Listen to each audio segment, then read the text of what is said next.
Hello everyone, I am Meena Bhardwaj and welcome to the luminant eyes academy. तो आज हम next part करते हैं हिस्ट्री का।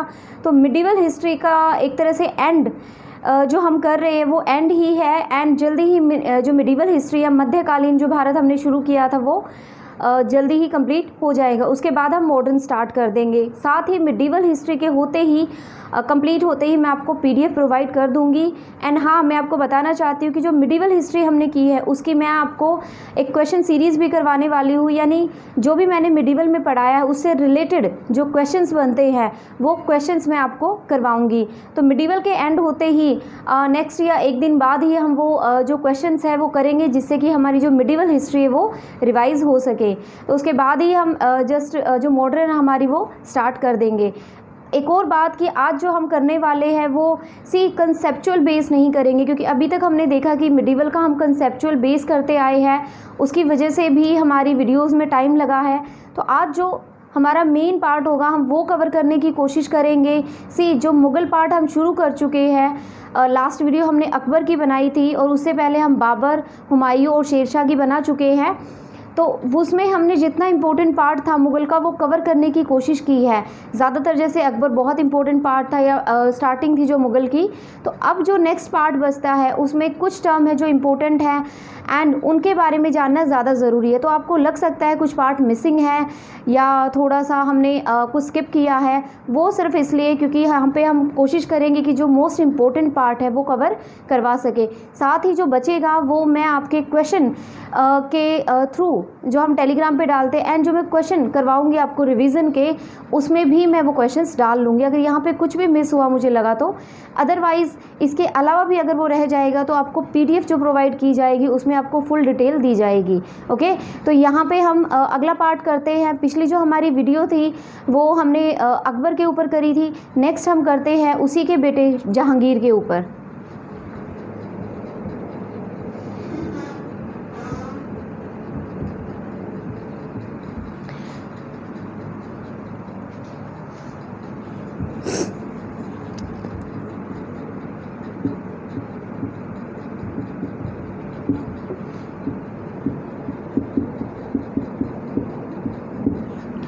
तो जो नेक्स्ट हमारा टॉपिक है वो है जहांगीर। तो इसमें जो यहाँ पे हम जो पढ़ेंगे उसमें मेन चीज़ यही है कि ये किसका बेटा था, ये अकबर का बेटा था। और अकबर के बाद जो सक्सेशन पीरियड स्टार्ट होता है या हम कहें कि रूलिंग स्टार्ट होती है वो किसकी शुरू होती है, वो जहांगीर की शुरू होती है। तो यहाँ से हम जहांगीर के बारे में पढ़ेंगे, उसके बाद उसके बेटे शाहजहाँ और उसके बाद औरंगजेब के बारे में पढ़ते हैं एंड देन हमारा मराठा वाला पार्ट आता है।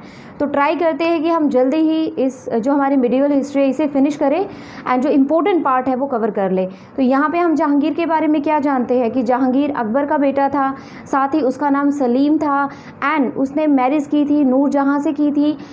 इसके बाद जो 1605 के बाद का जो पीरियड था 1627 से 27 में इसकी डेथ हो जाती है। तो 1605 से लेके 1627 का जो टाइम पीरियड है वो किसका था, जहांगीर का माना जाता है। ओके, तो यहाँ पे जो टाइम पीरियड है वो है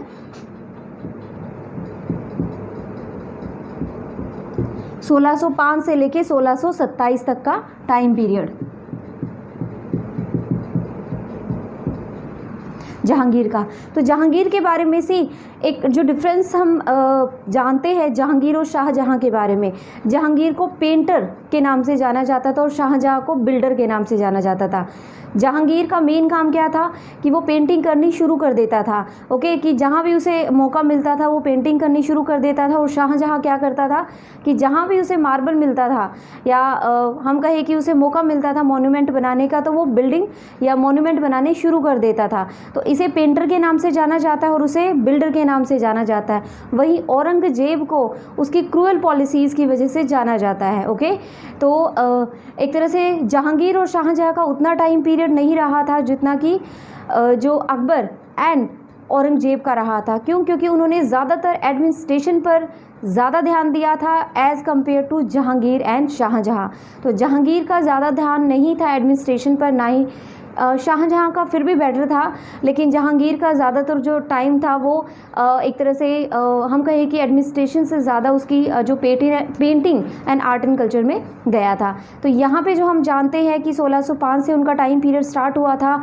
नूरजहाँ का एक बहुत इम्पोर्टेंट नाम आता है, नूरजहाँ उनकी वाइफ थी। उसके बाद जो हम पढ़ते हैं नेक्स्ट, चेन ऑफ जस्टिस।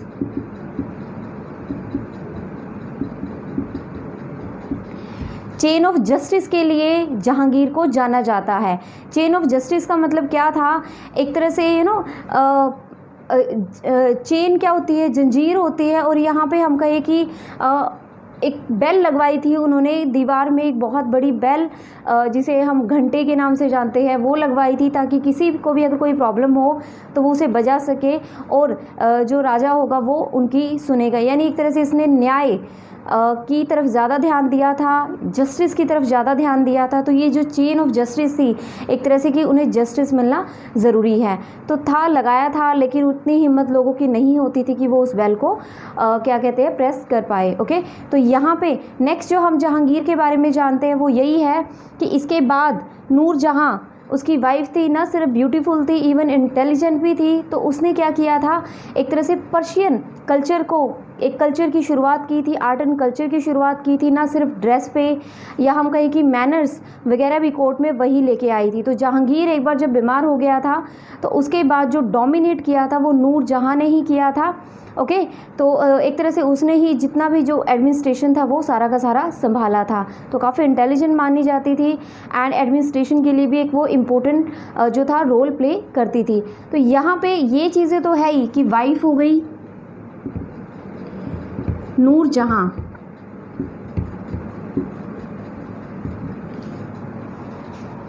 साथ ही बहुत ही इम्पोर्टेंट टर्म के लिए जहांगीर को जाना जाता है।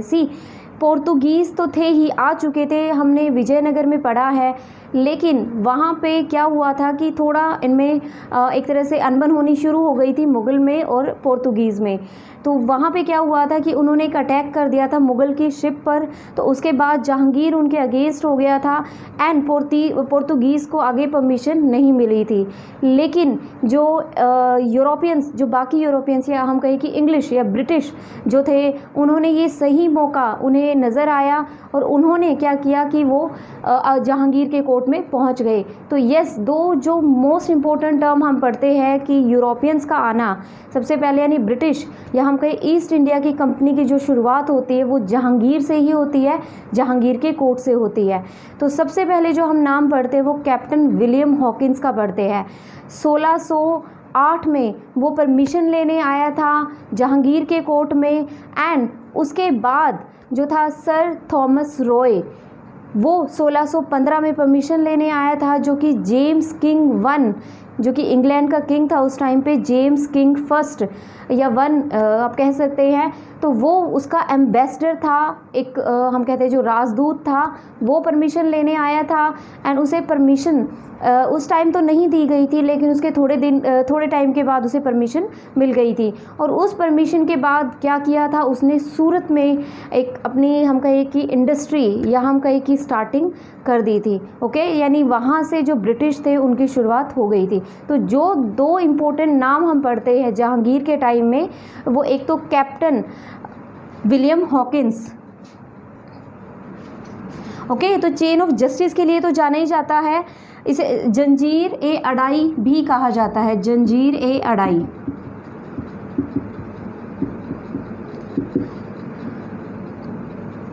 एक तो इसे पेंटर के नाम से जाना जाता है। Okay, second chain of justice, यानी अपने जस्टिस के लिए कि उसे वो चाहता था कि जस्टिस बहुत ही ज़रूरी है मिलना, और उसी को कहा जाता था जंजीर ए अड़ाई।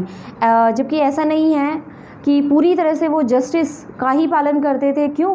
क्योंकि एक हम जब सुनते हैं कि जो खुसरो, उन्हीं का बेटा उसके अगेंस्ट जो है रिवोल्ट कर देता है एंड वो किसकी शरण में चला जाता है, वो चला जाता है गुरु अर्जुन देव की, यानी जो सिखों के 5वें गुरु थे गुरु अर्जुन देव जी, उनकी शरण में चला जाता है।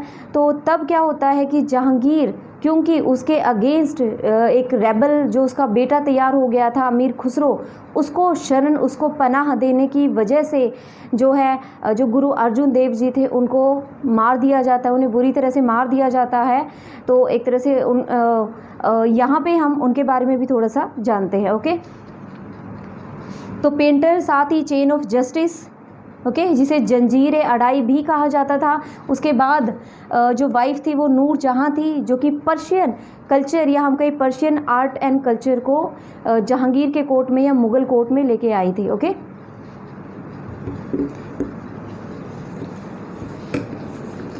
नेक्स्ट जो इम्पोर्टेंट टर्म हम पढ़ते हैं 1608 में कौन आया था? Captain William Hawkins.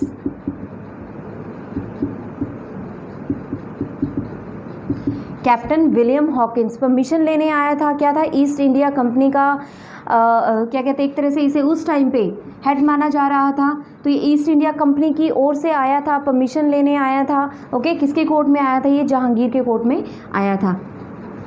नेक्स्ट 1615 में जो अगला नाम आता है sir Thomas Roy.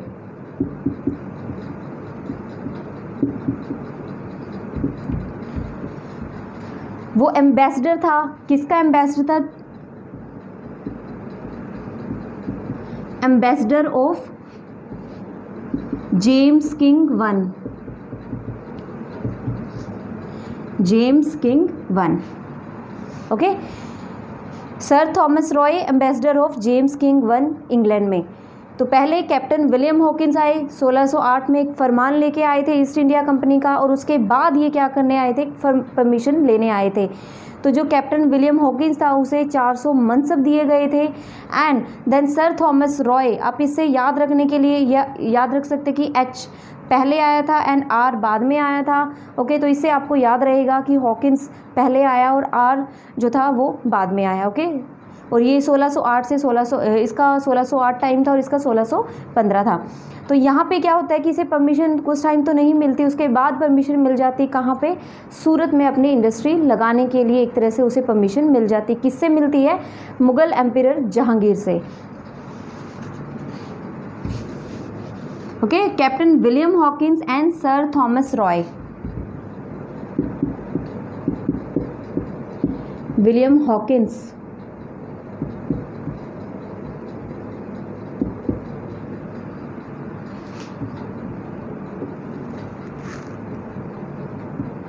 Thomas Roy.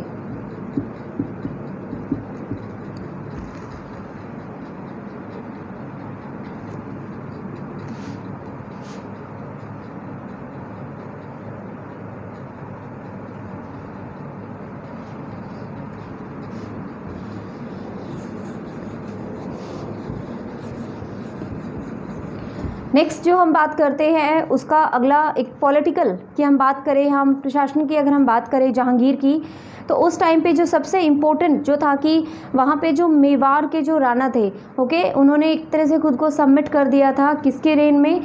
Jahangir के ही टाइम में। ओके, तो जो नाम था उनका राणा अमर सिंह। राणा अमर सिंह।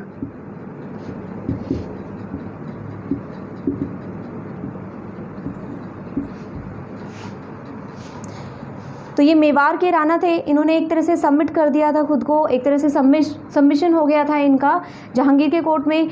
एंड दूसरा जो हम बात करते हैं ये पॉलिटिकल के अंडर आता है, उनकी एक विक्ट्री मानी जाती है कि राणाज थे वो। ओके, नेक्स्ट हम बात करते हैं कि एक जो उनका एक हिल फोर्ट था, ओके, उस पर उन्होंने क्या किया था? कब्जा कर लिया था, वो था कांगड़ा। एक कांगड़ा फोर्ट था,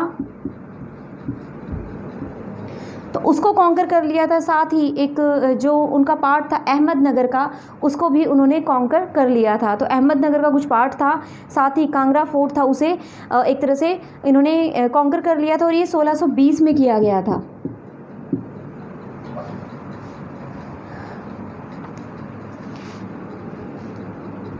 पार्ट ऑफ अहमदनगर।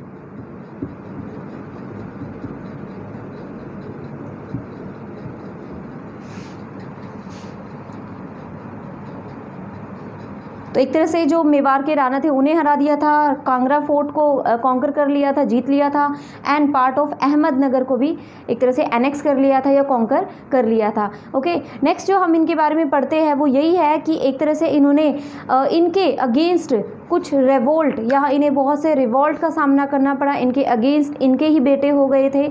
ओके, एक जिनमें से एक शाहजहां भी था, शाहजहां का असली नाम था खुर्रम। ओके, तो यहाँ पे जो हम मेन टर्म पढ़ते हैं वो यही है कि फिर इनके अगेंस्ट रिवोल्ट होना शुरू हो गया था। किसने किया था? एक तो इनके जितने बेटे थे उन्होंने रिवोल्ट कर दिया था। अमीर खुसरो, जैसा कि मैंने बताया कि गुरु अर्जुन देव जी के पास चले गए थे, उनकी शरण में गए थे, तो इसकी वजह से गुरु अर्जुन देव जी को भी इन्होंने मार दिया था। ओके, तो अमीर खुसरो के साथ साथ जो इनका रिवोल्ट के अगेंस्ट या इनके अगेंस्ट थे वो कौन थे? खुर्रम, शाहजहां। खुर्रम किसका नाम था? शाहजहां का असली नाम क्या था? खुर्रम। तो वो भी अगेंस्ट हो गया था क्योंकि वो चाहता था कि वो अब थ्रोन पर बैठे, एंड उसके बाद से ही एक तरह से रिवोल्ट का जो प्रोसेस है वो शुरू हो जाता है। साथ ही एक जनरल था, जनरल कमांडर था, महावत या महाबत खान भी कहा जाता उसे, इसे महावत और महाबत खान भी लिखा गया है। तो ये क्या था? जनरल कमांडर था जहांगीर का। तो ये भी इसके अगेंस्ट हो गया था एंड एक रिवोल्ट कर दिया था जहांगीर के अगेंस्ट। और उसके बाद क्या हुआ था? जैसे ही जहांगीर की डेथ हुई थी उसके बाद शाहजहां ने कब्ज़ा कर लिया था किसके ऊपर? दिल्ली के, यहाँ कहीं मुग़ल थ्रोन के ऊपर कब्जा कर लिया था। एंड इसकी डेथ कहाँ पे हुई थी? इसकी 1627 में डेथ हुई थी, तो लाहौर में इसे दफनाया गया था। ओके, साथ ही जो नूरजहां थी उसे उसके मरने के 18 साल बाद कहा जाता है कि पेंशन पर रखा गया था। एंड एक तुजुक ए जहांगीरी वो भी एक तरह से बायोग्राफी या हम कहीं मेमोयर जो है वो लिखवाया गया था। जहांगीर ने ही एक तरह से लिखा था किसके ऊपर? खुद के ऊपर। तो रिवोल्ट खुर्रम, शाहजहां, खुसरो खान एंड महावत खान ने रिवोल्ट कर दिया था। साथ ही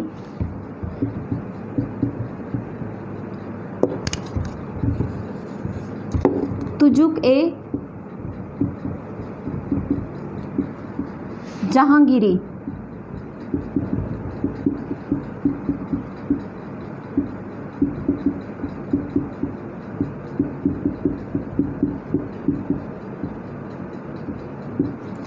तुजुक ए जहांगीरी किसने लिखी थी? मेमोयर था या हम कहीं एक तरह से बायोग्राफी टाइप थी। किसकी? जहांगीर की थी, वो जहांगीर ने लिखी थी। ओके, नेक्स्ट हम जो बात करते हैं, डेथ कब हुई थी? Died in 1627। कहाँ पे दफनाया गया था? लाहौर में। ओके, लाहौर हमें पता है पाकिस्तान में है। तो डाइड इन 1627 और कहाँ पे? एक तरह से एक कब्र जो है या हम कहें कि मकबरा जो है वो वहाँ पे है लाहौर में, पाकिस्तान में। ओके, साथ ही जो पेंशन थी, जो नूरजहां थी उसे पेंशन पे रखा गया था। तो यहाँ तक जो है हम मेन जो टर्म है वो जहांगीर के बारे में पढ़ते हैं। उसके बाद शाहजहां का टाइम पीरियड शुरू हो जाता है। स्टिल अगर इसमें कुछ चीज़ें रहेगी वो हम आर्ट एंड कल्चर में कवर, या फिर हम जो क्वेश्चन जो मैं आपको करवाऊँगी, ओके, रिविज़न क्वेश्चन जो मैं आपको करवाऊँगी उसमें हम कवर कर लेंगे। नेक्स्ट पार्ट करते हैं शाहजहां का।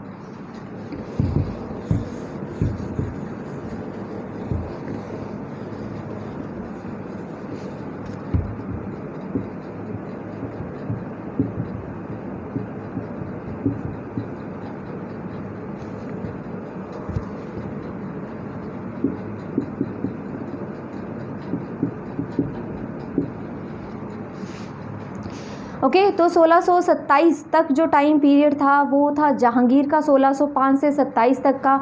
उसके बाद कहीं 27 से कहीं 28 से जो टाइम पीरियड दिया हुआ है तो आप इसे 27 मानिए। ओके, 27 से लेके 58 तक जो अगला टाइम पीरियड था वो किसका था? शाहजहां का था। ओके, तो यहाँ पे हम शाहजहां का टाइम पीरियड पढ़ते हैं। इसके साथ ही हम जो पढ़ते हैं, इनके पिता का नाम तो जहांगीर था ही, साथ ही माता का नाम जगत गोसाई या फिर हम कहें कि जोधाबाई के नाम से भी जाना जाता था, जगत गोसाई।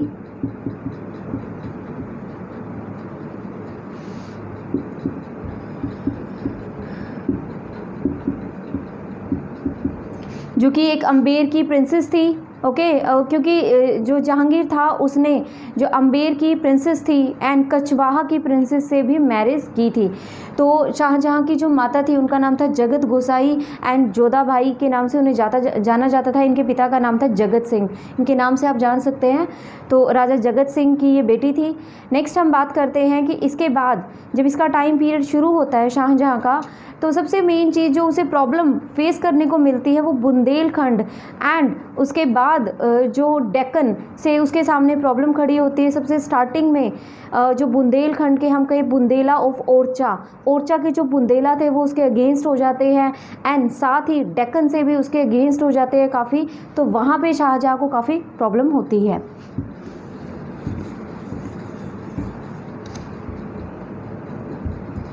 तो बुंदेलखंड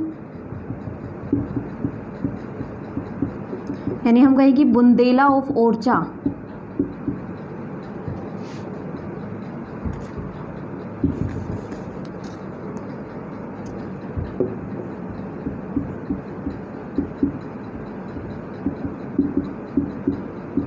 साथ ही डेक्कन यानी साउथ से भी उसके अगेंस्ट पॉलिसीज़ बननी शुरू हो जाती है। लेकिन शाहजहां इसे हैंडल कर लेता है, वो एडमिनिस्ट्रेशन को आगे बढ़ा लेता है, जबकि उसे जाना जाता है बिल्डिंग्स वगैरह बनाने के लिए, मॉन्यूमेंट वगैरह बनवाने के लिए। जब भी शाहजहां का नाम आता है तो दो फेमस चीज़ों के नाम हम सुनते हैं, सबसे पहले ताजमहल का और दूसरा पीकॉक थ्रोन का। ताजमहल का तो हम सबको ही पता है जो आगरा में है, ओके, कि उसने अपनी जो पत्नी थी या हम कहें कि उसकी जो बेगम थी मुमताज़ महल के लिए बनवाया था। साथ ही जो पीकॉक थ्रोन था उसका काफ़ी हम कहें कि फेमस थ्रोन माना जाता है। एक्चुअली उसमें हीरे जवाहरात जड़े हुए थे, लेकिन बाद में जब नादिर शाह आता है तो उसको ले जाता है, ओके, ईरान ले जाता है, तो वो भी हम कवर करेंगे। साथ ही तो हम ताजमहल तो बनवाया ही था, साथ ही उसने एक पीकॉक थ्रोन बनवाया था जिसमें हीरे जवाहरात एंड बहुत ज्वेलरी उसमें जड़ी हुई थी, बहुत ही फेमस था, बहुत ही सुंदर था, ओके। तो उन दोनों के नाम आते हैं, तो वो किसने बनवाए थे? वो बनवाए थे शाहजहां ने, ओके। तो उसके बाद क्या होता है, जब वो 3 साल तक एनेक्सेशन करता है, ओके, यानी बुंदेलखंड के अगेंस्ट, या हम कहें कि जो धीरे धीरे वो अपना एक एम्पायर बढ़ाने की कोशिश करता है कुछ स्टेट्स की तरफ। तो उस टाइम पे क्या होता है, 3 साल का उसे टाइम लग जाता है एंड फिर 3 साल के बाद जो उसकी वाइफ थी मुमताज़ महल,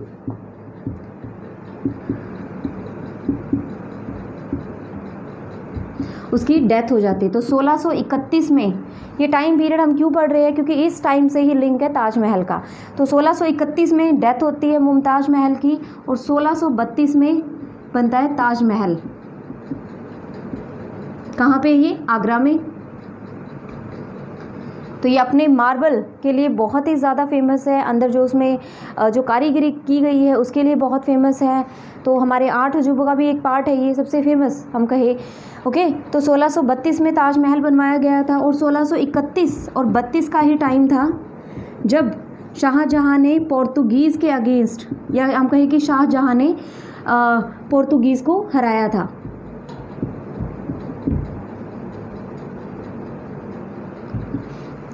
तो वहाँ पे एक जो दूसरे यूरोपियंस थे या हम कहें ब्रिटिश की एंट्री हो चुकी थी। तो ये जो बाकी के मुग़ल थे वो एक तरह से पोर्तुगीज़ के अगेंस्ट हो चुके थे। तो वहाँ पे ही तो यहीं से फिर इनकी डिफ़ीट, या हम कहें पोर्तुगीज़ के अगेंस्ट इनकी पॉलिसीज़ बननी शुरू हो जाती है। एंड 1631-32 के बीच जब पोर्तुगीज़ और बढ़ने की कोशिश करते हैं तब इन्हें जो शाहजहां है वो हरा देता है, ओके। 1631 में मुमताज़ महल की डेथ होती है, उसकी याद में ताज महल बनवाया जाता है।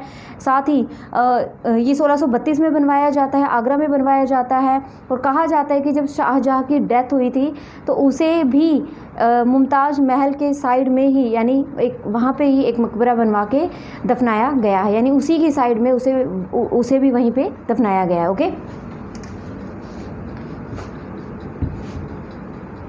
नेक्स्ट अगर हम बात करें कि ताजमहल के अलावा red fort and Moti Masjid Delhi की बहुत ही फेमस है, तो वो भी किसने बनवाई थी? शाहजहां ने बनवाई थी। तो ताजमहल के साथ साथ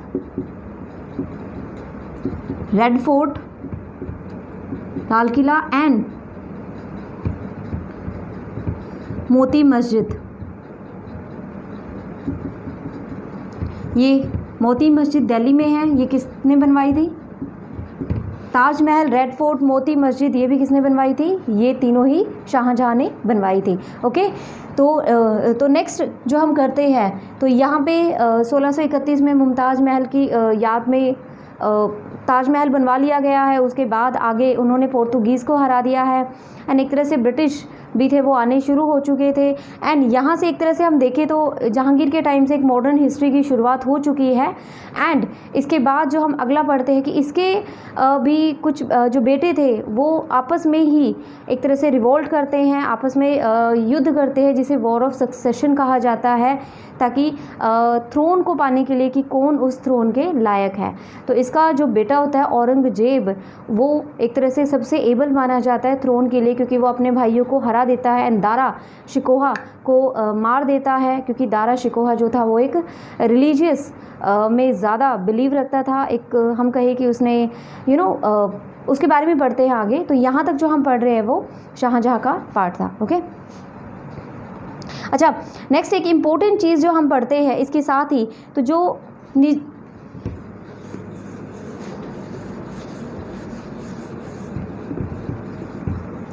नेक्स्ट हम कवर करते हैं कि हमने जब विजयनगर का हम पढ़ रहे थे तो वहाँ पे हमने अहमदनगर के बारे में पढ़ा था। तो अहमदनगर को मुग़ल में मिलाने वाला कौन था? शाहजहाँ था। ओके, तो यहाँ पे हम पढ़ते हैं अहमदनगर के कुछ पार्ट पे देखो जहांगीर ने कब्ज़ा कर लिया था, लेकिन उसके बाद उसे मुग़ल में मिलाने वाला कौन था? वो था शाहजहाँ। तो यहाँ पे उस टाइम पे हमने पढ़ा था कि कुतुब डायनेस्टी थी। पहले यहाँ पे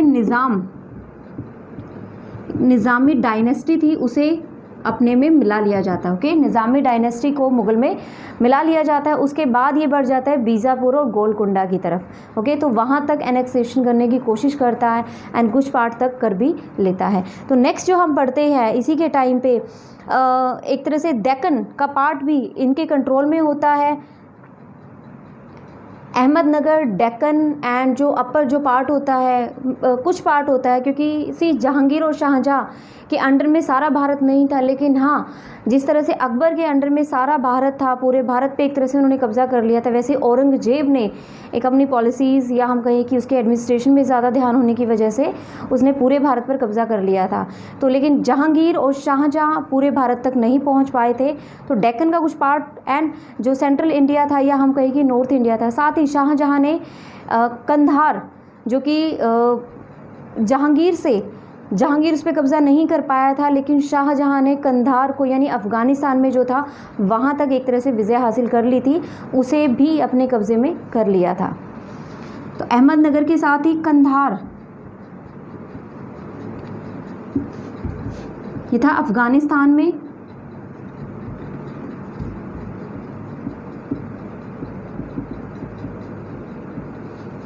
तो इसको भी एनेक्स कर लिया था एंड एक तरह से मुग़ल एम्पायर का पार्टी बना लिया था। ओके, अच्छा, इसके बाद जो हम पढ़ते हैं वो है कि ट्रैवलर आए थे। ओके, क्योंकि हम जानते हैं कि ब्रिटिश इंडिया के बाद एक तरह से पोर्तुगीज़ के बाद और जो यूरोपियंस थे उन्हें पता चल चुका था एंड वो भी आने शुरू हो गए थे। तो यहाँ पे फ्रेंच एंड इटालियन दो जो थे वो ट्रैवलर आए थे। वो कौन से थे? वो शाहजहाँ के टाइम पे आए थे। कौन आए थे? सबसे पहले पढ़ते हैं फ्रेंच। दो ट्रैवलर थे, एक तो बर्नियर, एक है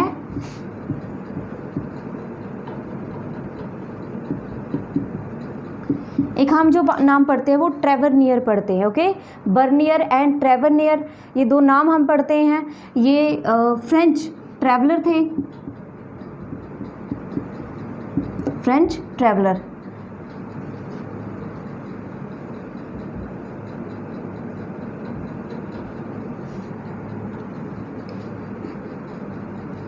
ओके, नेक्स्ट जो दो इटालियन ट्रैवलर थे वो कौन से थे? निकोली मनुशी एंड पीटर मुंडी। ओके, तो दो फ्रेंच ट्रैवलर थे, बर्नियर एंड ट्रेवरनियर। उसके बाद इटालियन 2 ट्रैवलर आए थे शाहजहाँ के टाइम पे, कौन कौन थे? वो थे निकोली मनुसी एंड पीटर मुंडी के नाम से उन्हें जाना जाता है। ओके, तो ये 4 ट्रैवलर मेनली शाहजहाँ के टाइम पे आए थे।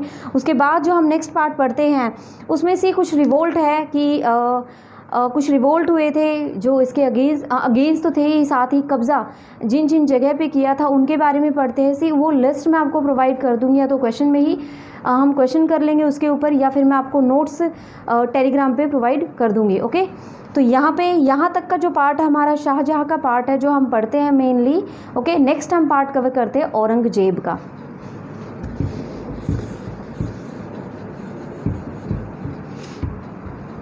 सी क्वेश्चन पूछे जाते हैं लेकिन इतने भी नहीं कि बहुत ज़्यादा डेप्थ में इनमें से क्वेश्चन पूछे जाए, तो स्टिल अगर कोई क्वेश्चन रहेगा तो आई विल कवर दैट।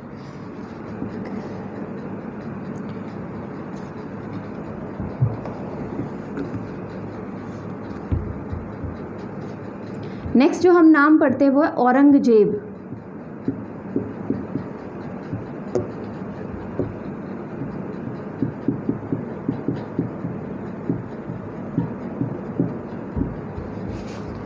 एक तरह से हम सब जानते हैं ये नाम।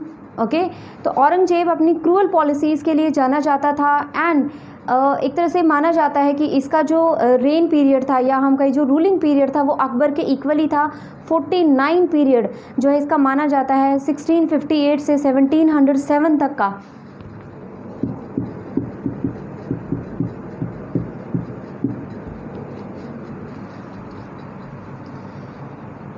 ओके, तो 1658 से 1707 यानी इक्वली था 49 ईयर्स अकबर का भी और औरंगजेब का भी, लेकिन कहा जाता है औरंगजेब का स्टिल अकबर से थोड़ा ज़्यादा था।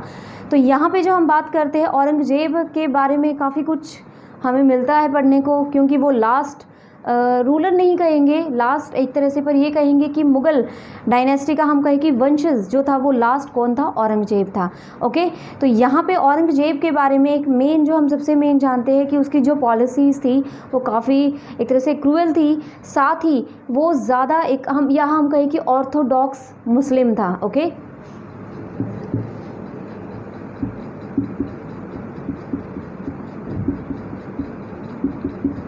ऑर्थोडॉक्स मुस्लिम, या हम कहें कि एक थोड़ा कट्टर टाइप था, थोड़ा नहीं एक तरह से, क्योंकि ये पूरे इंडिया को एक इस्लामिक स्टेट बनाना चाहता था, इसकी इंटेंशन थी। इसीलिए इसने क्या किया था कि जो हमारे हिंदू रिलीजन, जो हमारे हिंदू जितने भी हमारे सेलिब्रेशन थे, फेस्टिवल थे, उन पे रोक लगानी शुरू कर दी थी।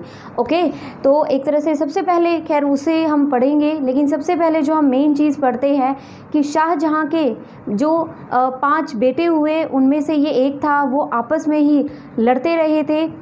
मेनली 4 बेटे थे, वो आपस में लड़ते रहे थे और वही था वॉर ऑफ सक्सेशन।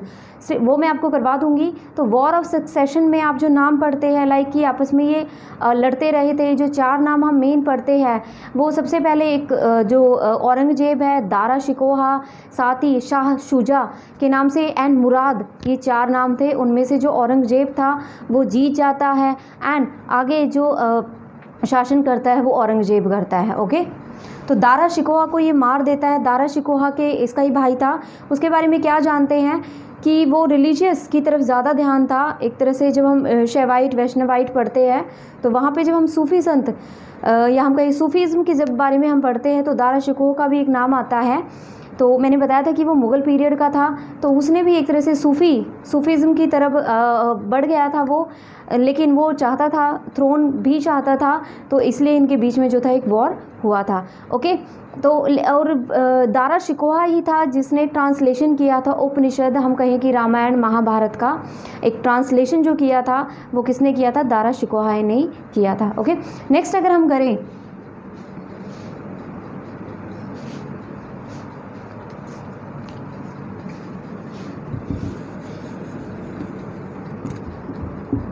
तो इसकी जो पॉलिसीज़ थी मेनली वो इस्लाम बेस्ड थी, यानी कि एक मुस्लिम को ज़्यादा बढ़ावा देने वाली थी। अब तक जो आए थे उन्होंने स्टिल उनका एक न्यूट्रल रहता था, या लेकिन यहाँ पे जो औरंगज़ेब की जो पॉलिसीज़ थी वो स्पेशली इस्लाम के लिए थी। तो एक इसे एक रीज़न भी माना जाता है कि इसने ज़्यादातर एडमिनिस्ट्रेशन की तरफ ध्यान दिया, तो वहीं जो इसकी पॉलिसीज़ थी वही इसके अगेंस्ट हो गई थी।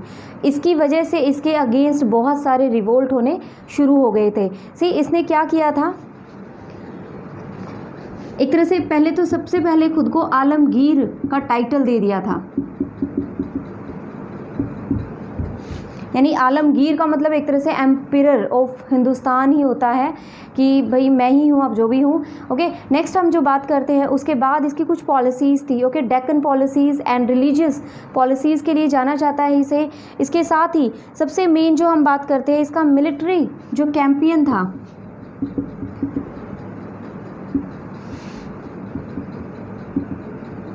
स्टार्टिंग में जो इसका मिलिट्री कैंपेन था 10 सालों तक काफ़ी बढ़ा था। 10 सालों तक इसका नॉर्थ की तरफ ध्यान रहा था, फिर ये डेक्कन की तरफ बढ़ गया था। ओके, औरंगजेब ही था जिसके टाइम पे मराठा का उदय होता है और मराठा उभर कर आते हैं, और हमारी जो हम कहें कि इंडिपेंडेंट होने की जो एक हमारी शुरुआत या हम कहें आज़ादी की तरफ जो हम बढ़ते हैं वो उसी के बाद बढ़ते हैं। तो यहाँ पे ये औरंगजेब ही था जिसके टाइम पे मराठा साम्राज्य ने उदय लिया, और हम कहें कि मॉडर्न हिस्ट्री की जो हमारी स्टार्टिंग होती है वो एक तरह से मराठाओं के आने से ही होती है। तो यहाँ पे मिलिट्री कैंपेन 10 साल जो था वो नॉर्थ इंडिया की तरफ रहा, फिर ये डेक्कन की तरफ बढ़ गया था। उसके बाद जो इसकी मेन आती है, अच्छा, इसकी वजह से, इसकी पॉलिसीज़ की वजह से, इसकी क्रूअल पॉलिसीज़ की वजह से क्या हुआ था कि एक तरह से जाट या हम कहें कि सतनामीज़ और जो मराठा थे वो इसके अगेंस्ट हो गए थे, सिख थे वो इसके अगेंस्ट हो गए थे, रिवोल्ट कर दिया था। क्यों? क्योंकि औरंगजेब ही था जिसने सिखों के 9वें गुरु तेग बहादुर जी को बी हेडेड, यानी उनका जो सर कलम कर दिया था। एंड साथ ही जो गुरु गोबिंद सिंह जी थे उनको भी उन्होंने खालसा की शुरुआत कर दी थी। एक हम कहें कि वॉरियर कम्युनिटी की स्थापना कर दी थी, खालसा जिसे कहा जाता था। ओके, तो वो भी किसके अगेंस्ट थी, यानी मुग़ल या औरंगजेब के अगेंस्ट उन्होंने बनाई थी। बाद में उन्हें भी मार दिया जाता है, लेकिन उन्हें एक अफगान जो रूलर था वो मारता है, और जो गुरु तेग बहादुर जी थे उनको मारने वाला कौन था? औरंगजेब था। ओके,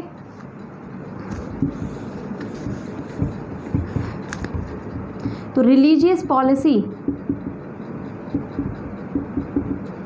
बहुत मेन रही थी किसकी?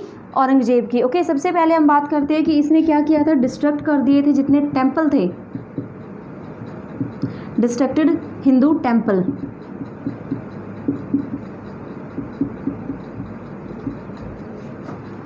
डिस्ट्रक्टेड हिंदू टेम्पल्स, एंड उसके बाद जितने भी हमारे हिंदू रिचुअल्स या हम कहें कि फेस्टिवल्स थे उनको भी एक तरह से रोक दिया था।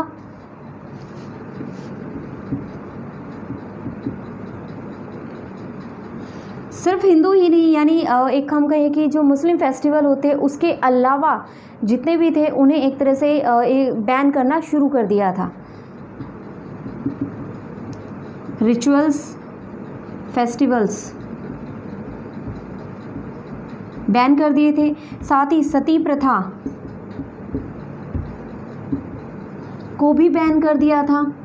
इसके अलावा सती प्रथा के अलावा, अच्छा, एक एस्ट्रोलॉजी यानी हम कहें कि ज्योतिष शास्त्र चलना शुरू हो गया था, यानी बहुत पहले से ही। उसके बाद क्या हुआ था कि ज्योतिष शास्त्र को भी एक तरह से बैन कर दिया गया था। उसकी प्रैक्टिसेस या उसका कोई भी सेलिब्रेशन वगैरह होता था वो नहीं करने दिया जाता था। इसके अलावा अगर हम बात करें जो मेन था कि नवरोज़ जो थे वो शुरू कर दिए थे।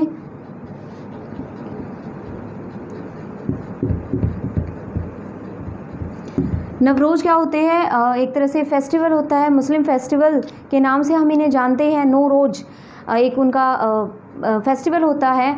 तो नवरोज़ जो थे वो स्टार्ट कर दिए थे, सती प्रथा बैन कर दी थी, रिचुअल फेस्टिवल बैन कर दिए थे, हिंदू जो टेम्पल्स थे वो डिस्ट्रक्ट कर दिए थे एक तरह से। एंड जजिया जो कि अकबर ने मतलब हटा दिया था, उसे फिर से इम्पोज कर दिया था।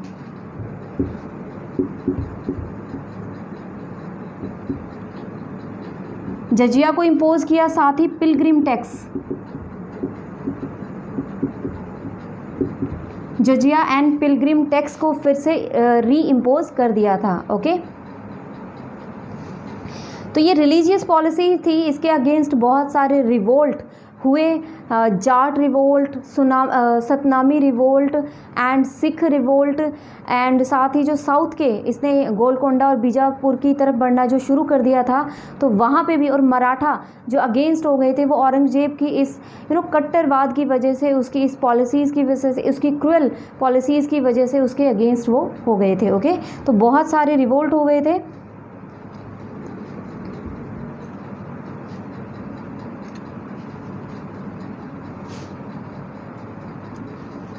आई थिंक आपको क्लियर हो गया। नेक्स्ट आगे बढ़ते हैं।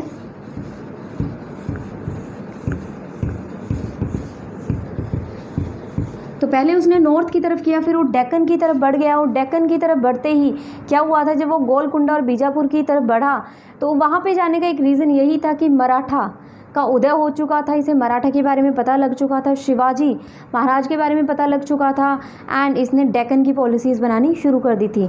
ओके, लेकिन उससे पहले गुरु तेग बहादुर,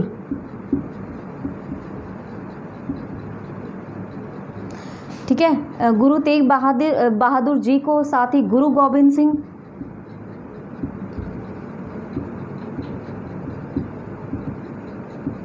जिन्होंने खालसा की शुरुआत की थी।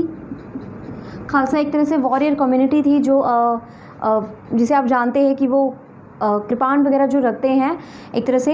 ओके, तो एक वॉरियर कम्युनिटी, एक योद्धा कम्युनिटी के नाम से जाना जाता है। तो उन्होंने उस टाइम जो उनके ऊपर अत्याचार हो रहे थे उस टाइम पे उन्होंने बनाई थी। ओके, तो इसके ये भी काफ़ी अगेंस्ट हो गए थे। एंड उसके बाद बंदा बहादुर, जो कि जो गुरु गोबिंद सिंह जी के बाद आए थे, बंदा बहादुर जी, उन्होंने फिर रिवोल्ट रखा था, वो अगेंस्ट रहे थे एंड वो एक तरह से युद्ध करते रहे थे। ओके, तो ये एक तरह से सिख जो रिवोल्ट था ये उसी का ही पार्ट था। अच्छा, एक सेपरेट डिपार्टमेंट भी बनाया था औरंगजेब ने मोरल कोड का। मुहतासिब उसका ऑफिसर था।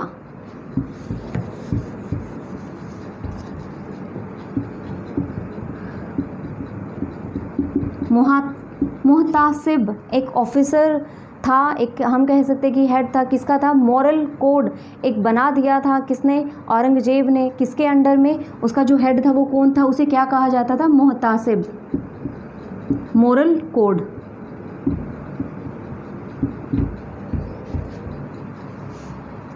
तो मोरल कोड को जो हैंडल करता था, उसका जो ऑफिसर था, उसे मुहतासिब कहा जाता था।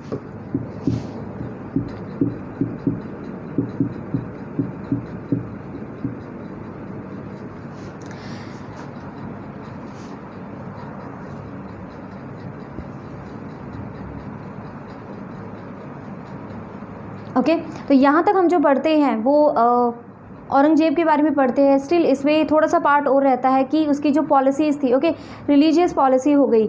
उसके बाद जो एक इम्पोर्टेंट उसकी थी, एक तरह से उसके जो डाउनफॉल होने के जो रीजंस थे वो उसकी पॉलिसीज़ ही मानी जा रही थी। ओके, तो पॉलिटिकल करियर हमने पढ़ा, उसकी रिलीजियस पॉलिसी हमने पढ़ी। उसके बाद जो हम पढ़ते हैं,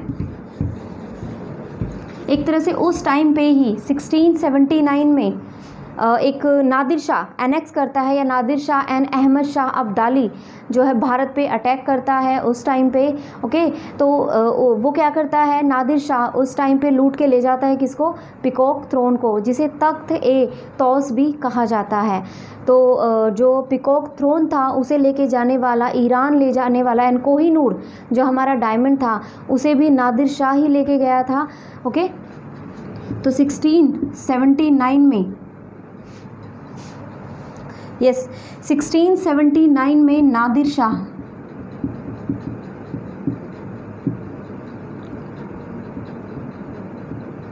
एनेक्स्ड इंडिया। ओके, और फिर उसके बाद अहमद शाह अब्दाली आता है एंड देन औरंगजेब के अगेंस्ट एनेक्स करते हैं, और उसके बाद वो थोड़े टाइम तक रहते हैं एंड उसके बाद एक दो रूलर्स आते हैं एंड वहाँ तक जो होती है हमारी मुग़ल हिस्ट्री के बारे में हम पढ़ते हैं।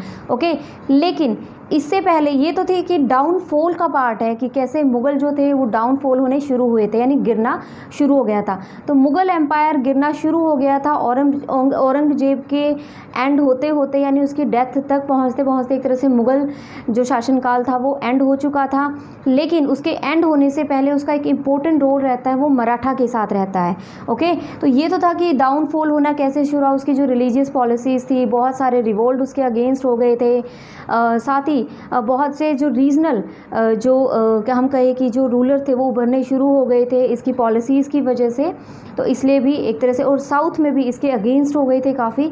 तो मुग़ल एम्पायर एक तरह से उसके गिरने का रीज़न ये भी माना जाता है। लेकिन यहाँ पे औरंगजेब के साथ एक हम जो इम्पोर्टेंट रोल पढ़ते हैं मराठा का, तो जो मराठा है, यानी हम जब मराठा के बारे में पढ़ते हैं तो हमें पता है कि शिवनेर फोर्ट में 1627 में जो शिवाजी महाराज थे उनका जन्म होता है, और उसके बाद उनका एक टाइम पीरियड शुरू होता है जहाँ से हम मराठा हिस्ट्री पढ़ते हैं। लेकिन उससे भी पहले हम बात करें तो जब जैसे इसे पता चलता है कि औरंगजेब को मराठा एक पावर उभरनी शुरू हो गई है, तो ये क्या करता है, अपने आदमियों को भेजना शुरू कर देता है, या हम कहें कि उसके अगेंस्ट भेजना शुरू कर देता है ताकि वो उनको हरा सके एंड उन्हें क्या कहते हैं, पकड़ के ला सके। तो एक तो ये 2-3 जो इसके मेन थे उन्हें भेजता है, और उसके बाद क्या करता है, गोलकुंडा बीजापुर तक एनेक्स करने की कोशिश करता है। तो जो हम नेक्स्ट बढ़ते हैं, पुरंदर ट्रीटी हो गई, जयसिंह को भेजा जाता है पुरंदर ट्रीटी करने के लिए। एंड हमारे जो क्या कहते हैं शिवाजी महाराज थे उन्हें पकड़ने के लिए भेजा जाता है एंड उन्हें कैद भी कर लिया जाता है, लेकिन वो बच के निकल जाते हैं। तो वो जो हम नेक्स्ट है वो मराठा हिस्ट्री में पढ़ते हैं एंड वहीं से मॉडर्न हिस्ट्री की शुरुआत होती है। तो यहाँ तक जो मेनली हमने पढ़ा ओके कि पुरंदर ट्रीटी भी वो जयसिंह जो कि इसका एक जनरल होता है वो जाके ट्रीटी करता है। पुरंदर ट्रीटी किसके साथ करता है, जो शिवाजी महाराज थे उनके साथ करता है एंड उसके साथ ही बहुत सारे जो फोर्ट थे वो अपने अंडर में ले लेते हैं। एंड उसके बाद जो शिवाजी महाराज थे वो खुद को इंडिपेंडेंट एक 1674 में खुद को मतलब एक शासक या हम कहें कि रूलर, मराठा रूलर के रूप में खुद को सामने पेश करते हैं, या हम कहें कि डिक्लेयर कर देते हैं खुद को।